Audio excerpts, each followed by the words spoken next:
आज दोन राज्यांचे निकाल येत आहेत, हळूहळू ट्रेंड सेट होताना दिसत आहेत. जम्मू काश्मीरमध्ये तुमचं सरकार येत आहे असं दिसतंय, तर हरियाणामध्ये मात्र पिछाट होताना आता ट्रेंड्स मधनं दिसत आहे. काय आपली प्रतिक्रिया? आता हे सुरुवातीचे मला वाटतं निम्म मतं मोजून झालेली आहेत आणि अजूनही बरीच निम्मी मतं राहिलेली आहेत. पण ट्रेंड निश्चितच सकाळपासून दिसत आहेत. पोस्टल बॅलेटमध्ये एक वेगळं चित्र दिसलं आणि त्यामुळं अपेक्षेप्रमाणे काँग्रेसचा विजय होईल असं वाटलं होतं, पण नंतर ईव्हीएमचं काउंटिंग सुरू झाल्यावर काही ट्रेंड वेगळा दिसतोय. काँग्रेस पक्षाचे हरियाणामधले नेते यांचे काही आक्षेप आहेत, ते निवडणूक आयोगाकडे ते घेणार आहेत, त्याची मला काही माहिती नाही. परंतु हरियाणाचा निकाल हा अनपेक्षित आहे. हरियाणामध्ये आम्ही 50च्या वरची आमची अपेक्षा होती आणि स्पष्ट बहुमत मिळण्याची अपेक्षा होती, पण ते होताना आता तरी दिसत नाही. अजूनही अंतिम निकाल काय येतील ते पण थांबलं पाहिजे, पण ट्रेंड्स क्लिअरली दिसत आहेत की भारतीय जनता पक्षाला स्पष्ट बहुमत मिळालेलं आहे. जम्मू काश्मीरमध्ये एनसी आणि काँग्रेसच्या आघाडीला स्पष्ट बहुमत मिळालेलं आहे. भाजपचा पराभव झालेला आहे. आता पहिलं त्या ठिकाणी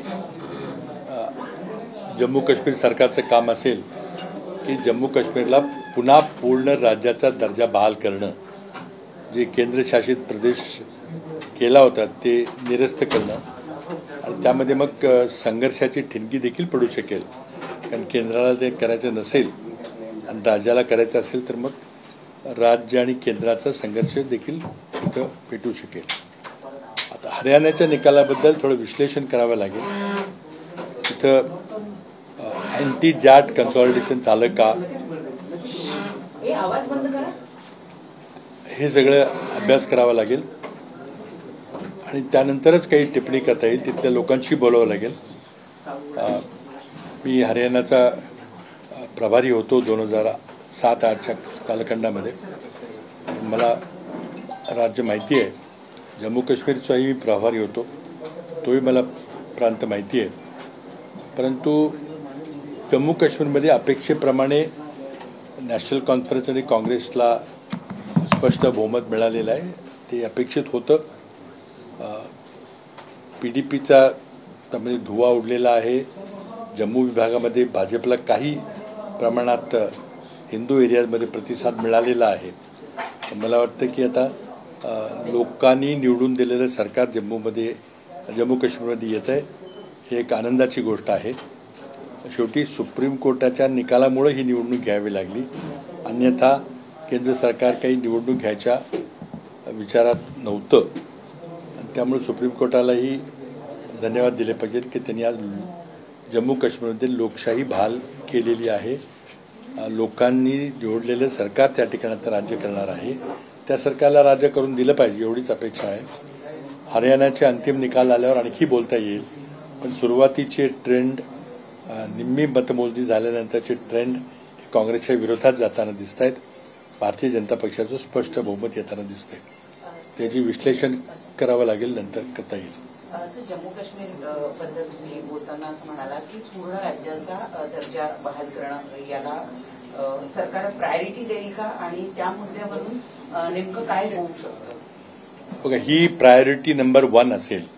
कारण केंद्रशासित प्रदेशमध्ये दिल्लीहून राज्य चालवणं हे अगदी चुकीचं होतं. जरी 370 कलमाबद्दल काही निर्णय घेतला असला, ते अस्थायी स्वरूपाचं कलम होतं, त्याला शेवटी निरस्त करायचं होतंच. परंतु राज्याचं त्रिभाजन करण्याची गरज नव्हती किंवा जम्मू काश्मीरला केंद्रशासित प्रदेश म्हणून घोषित करायची गरज नव्हती. आणि त्यामुळं आत्तापर्यंत ज्या दिवशी हा निर्णय घेतला गेला त्यापासून आत्तापर्यंत हे दिल्लीचं साम्राज्य जम्मू काश्मीरवर चाललं होतं. ते लोकांना बिलकुल पसंत नव्हतं आणि त्यामुळे भारतीय जनता पक्षाच्या विरोधात निर्णय जाणार हे निश्चित होतं आणि त्या अपेक्षेप्रमाणे ते झालेलं आहे. आता केंद्र सरकार आणि विशेषतः गृह मंत्रालय काही अडथळे न आणता लोकांच्या इच्छेप्रमाणे त्यांना जे काही पाहिजे आहे ते करायला काही अडथळा निर्माण करणाऱ्या अशी अपेक्षा करूया. सर, या दोन्ही राज्याच्या निकालाचा महाराष्ट्राच्या निवडणुकीवरती कशा पद्धतीने परिणाम करतो? परिणाम काय, कार्यकर्त्यामध्ये उत्साह येणं न येणं हे थोडं होत राहतं. काही दिवस ते टिकतं वातावरण. पण महाराष्ट्राची निवडणूक वेगळी आहे. महाराष्ट्रामधला 50 खोक्याचा विषय काही इतर कुठल्या राज्यात नव्हता. महाराष्ट्रामधले जे भ्रष्टाचार अगदी अंतिम चरणावर पोचलेला आहे, ही विशेष परिस्थिती महाराष्ट्रातली आहे. महाराष्ट्रातलं निर्गुंतवणुकीकरण असेल किंवा उद्योग बाहेर जाण्याची प्रक्रिया असेल, उद्योग गुजरातमध्ये जाण्याची प्रक्रिया असेल, तेही इतर राज्यामध्ये कुठं काही नव्हतं. आता शेतकऱ्याची परिस्थिती आहे, शेतकऱ्यांची आत्महत्या, ती काही आपण विसरू शकणार नाही किंवा शेतकरी विसरणार नाहीत. पण महाराष्ट्रातली निवडणूक वेगळ्या मुद्द्यावर लढली जाईल. सुरुवातीला निश्चितच कार्यकर्त्यांचे म्हणजे निराशा, उत्साह हे स्वाभाविक असतं. पण जेव्हा निवडणूक पुढच्या आठवड्यामध्ये घोषित होईल किंवा आचारसंहिता सुरुवात होईल, त्यावेळेला खरे मुद्दे पुन्हा पुढे घेऊन काँग्रेस आणि महाविकास आघाडी महाराष्ट्रात लोकांच्या समोर जाईल. मला वाटतं की लोक महाराष्ट्रातल्या मुद्द्यावर मतदान करणार आहेत. सर, असंही म्हटलं जात होतं की काँग्रेसला जो हरियाणामध्ये सध्या ज्या ट्रेंड्समध्ये झटका लागताना दिसतोय, त्यांनी बार्गेनिंग पॉवर महाराष्ट्रामध्ये काँग्रेसची कमी होईल. महाविकास आघाडीमध्ये सीट शेअरिंग संदर्भात बैठकी सुरू आहे, यावर काही परिणाम होऊ शकतो का? असं काही होणार नाही. आता बैठक चालू आहे. हरियाणाची निवडणूक बायपोलर होती, दोन पक्षांची समोरासमोर होती. तर इथे दोन आघाड्यांची बायपोलर निवडणूक आहे. 2-3 पक्षाच्या आघाड्या आहेत. त्यामुळे तिथला परिणाम बार्गेनिंग पॉवर किंवा सीट डिस्ट्रीब्युशन किंवा जागा वाटप हा निव्वळ इलेक्टिव्ह मेरिटवर होतोय. म्हणजे कोणाला किती, कोण मोठा भाऊ कोण छोटा भाऊ, याला काही अर्थ नाहीये.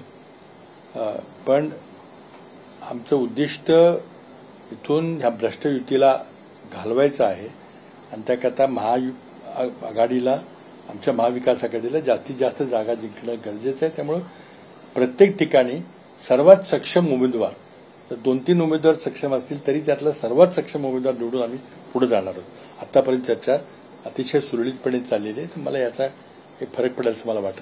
सर, असा एक आरोप पण केला जातोय की यावेळेला काँग्रेस जी आहे ती खूप आडमुठी भूमिका घेते. लोकसभेमध्ये त्यांनी कमी जागा घेतल्या होत्या महाविकास आघाडीमध्ये, पण यावेळेला मात्र लोकसभेमध्ये जे काही यश मिळालं ते पाहता काँग्रेस यावेळेला खूप जास्त अग्रेसिव्ह आहे किंवा आडमुठी भूमिका घेते आणि त्यामुळे शिवसेना उद्धव बाळासाहेब ठाकरे पक्षाबरोबर अनेक वेळेला तुमच्या मतभेद होताना दिसत आहेत काही जागा. बिलकुल चुकीचं आहे, खोटं आहे. काही विरोधकांनी पसरवलेल्या बातम्या आहेत. आमचं अतिशय स्मूथली जागा वाटप चाललेलं आहे. जिथं अडचण असेल त्या जागा मागे ठेवल्या गेल्या आणि जिथे एकमत होतंय तिथं आम्ही पुढे चाललेलो आहोत. आमचं सगळ्यांचं उद्दिष्ट आहे या भारतीय जनता पक्षाच्या नेतृत्वाखाली, मोदी शहाच्या नेतृत्वाखाली महाराष्ट्रामध्ये जो राजकीय नगानाच तिथं झाला आणि ज्याला सर्वस्वीपणे मोदी शहा जबाबदार आहेत, कारण त्यांच्या परवानगीशिवाय काहीच घडलं नसतं.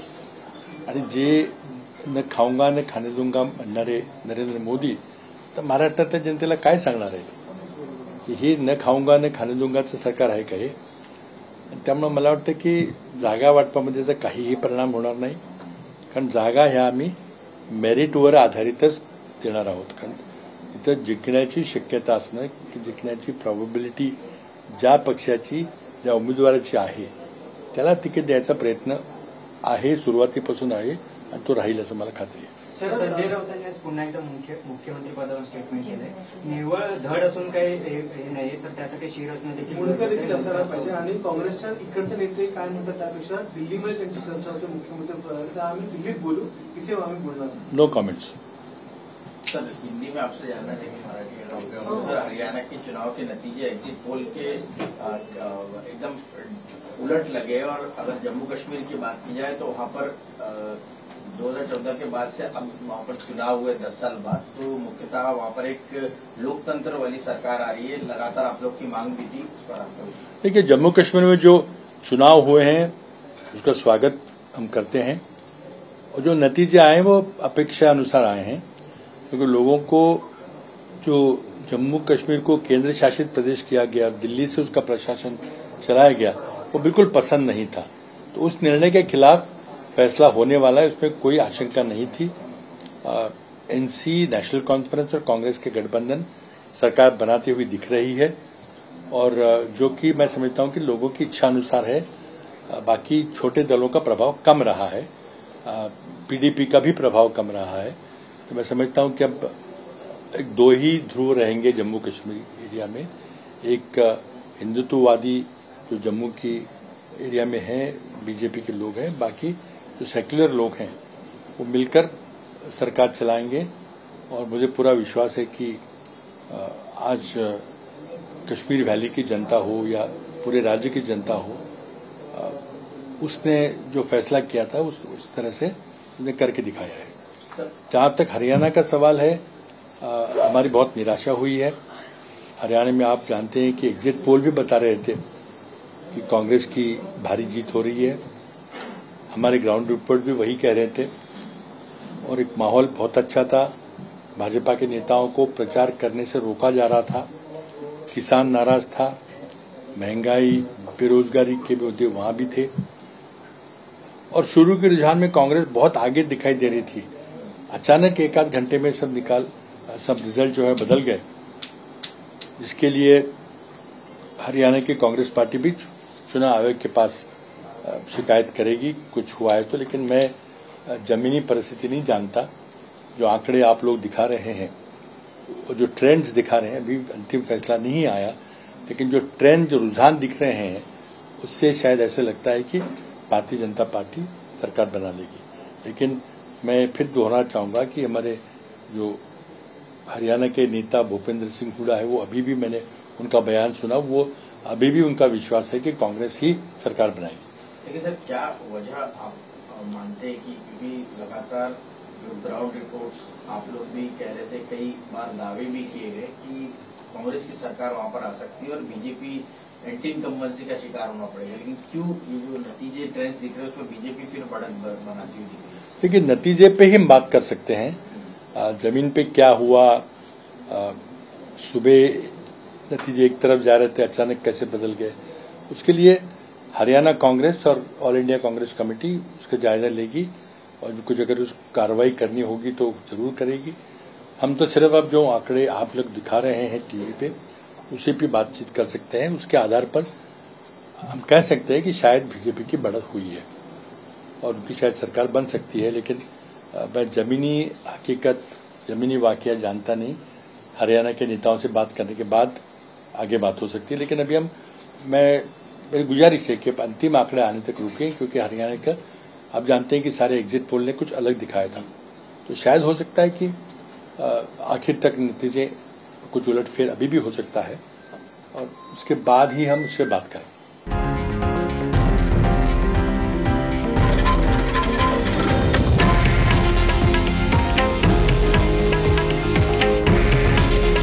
हे आहे देशातील नंबर 1 न्यूज नेटवर्क आणि आपण पाहत आहात TV9 मराठी। काळजी तुमची, हित महाराष्ट्राचं।